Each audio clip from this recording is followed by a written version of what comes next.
ราะว่าไม่อยากให้อังโคไปฟังคนที่เป็น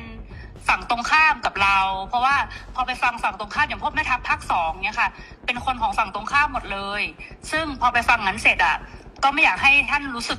ไม่ชอบใจหรือโกรธเพราะจริงๆแล้วไม่ใช่ความตั้งใจของเราเลยค่ะថាសូមអនុញ្ញាតពីពុកថាពុកកុំឲ្យស្ដាប់សម្ដីមេតបភូមិភាគ2ហ្នឹងក៏វាជាអ្នកដែលប្រឆាំងជាមួយនឹងរដ្ឋាភិបាលថៃដែរវាជាសត្រូវដែរដល់ពុកស្ដាប់វាហើយចឹងទៅអាចធ្វើឲ្យអារម្មណ៍ពុកខឹងបាទเพราะตอนนี้ทางนั้นน่ะเขาอยากจะดูเท่เขาก็จะพูดอะไรออกมาที่มัน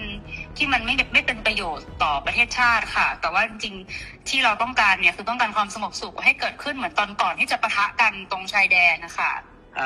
មេតបភូមិភាគហ្នឹងវានិយាយចង់ឲ្យលយខ្លួនវាចង់សាង rating របស់វាហើយដែលធ្វើឲ្យប៉ះពាល់ដល់តំណែងប្រទេសទាំងពីរយ៉ាងធ្ងន់ធ្ងរពុកបាទដែលយើងប្រទេសទាំងពីរគឺចង់បានស្ថិរភាពនិងសន្តិភាពដូចអ្វីមុនព្រឹត្តិការណ៍កើតឡើងពុកបាទบอกว่าให้ท่านฮุนเซนเห็นใจหลานหน่อยเพราะว่าตอนนี้คนในประเทศไทยเขาไล่เราไปเป็นนายกที่เขมรหมดแล้วថាគាត់សូមអនុញ្ញាត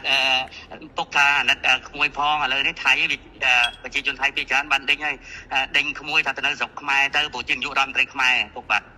บอกว่าจริงๆแล้วถ้าท่านอยากได้อะไรก็ให้ท่านบอกมาได้เลยค่ะเดี๋ยวจะจัดการให้